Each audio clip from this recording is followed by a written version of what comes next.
Good morning, Abby. It's Monday.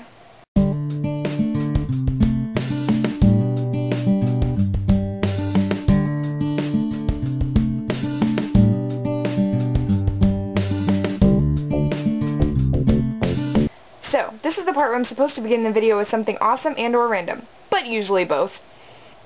And this is the part where I'm supposed to tell you how many parts are in the video. Later on is the part where I'm supposed to talk about something deep and profound. And this is the part where I chuck all my normal rules. Because I want to play a game. This game is called I Have a Question for You.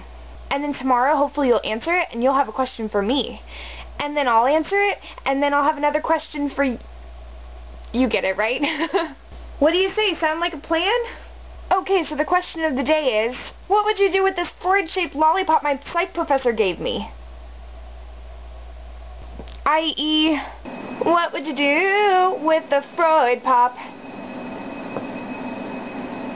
I mean, I guess I could lick it, but sucking on Freud's head seems awfully Freudian.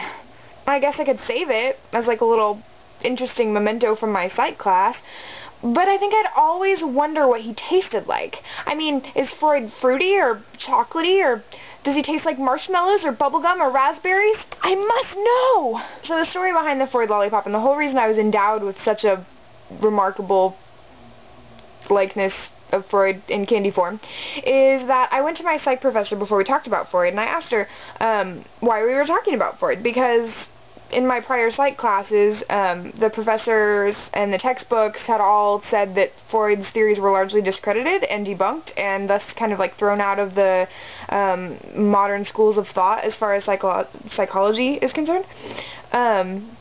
So I was confused, and I went to her and I told her that, and she informed me patiently and kindly that that's not true at all, and those are total misconceptions, and that Freud's theories are very alive and well, just unfortunately people want to divorce them from Freud because he's like this big joke, and we make candy out of him now, and yeah.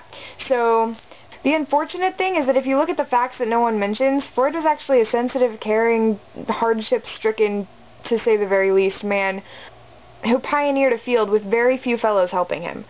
And the ones that did help him kind of turned on him. And then he got bone cancer. And then Hitler kidnapped his children and burned all his work and was gonna kill him.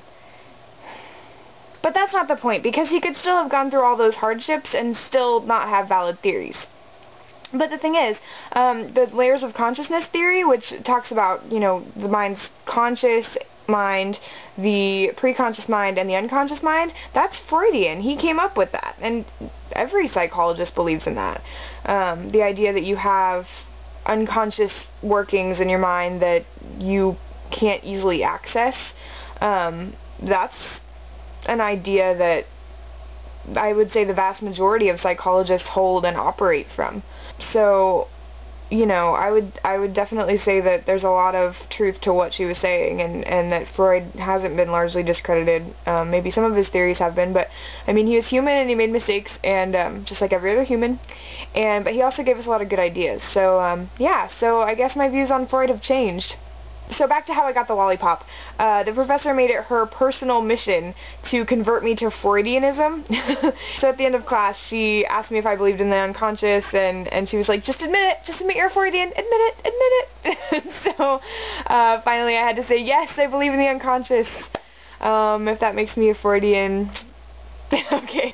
And that was when I was endowed with the Freud pop here, the tasty looking head of Sigmund Freud on a stick. And also a gleeful little dance from my professor. The moral of the story? Kids, don't just blindly believe everything that's in your textbooks and or what your teacher tells you. They're written by humans, and they are human, respectively, and humans make mistakes. I'm not saying you can't trust your teachers to give you valuable and true information. I'm just saying that if something stands out to you as being strange or perhaps hearsay, check it out. Question everything. Because if you do, you might receive a lollipop shaped like the head of Sigmund Freud. Alright. I thought the Quagmire reference was pretty fitting. It is Freud after all. The end.